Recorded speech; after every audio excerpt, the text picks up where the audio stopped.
All right, well, welcome back to Mindset Monday. Thanks for tuning in. If you'll remember, last week we were talking about how to speak with kids about the issue of conflict and what tools they have to help manage it. Now that kids are going back to school, we know that this is something that's bound to come up. So what are some tips that we can share with them, that you can share with them, about how they manage some of these issues?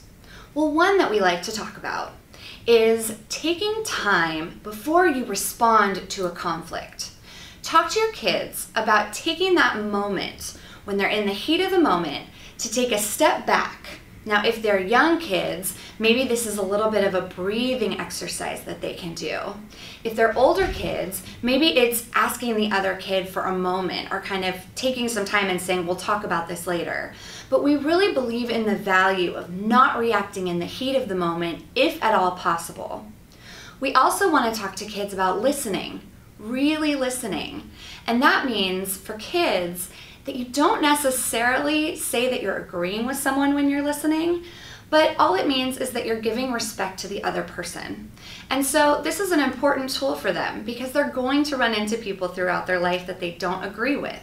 Listening doesn't mean that you're saying, yeah, you're absolutely right, but it's just demonstrating respect, which is something they're going to need to do throughout the rest of their lives.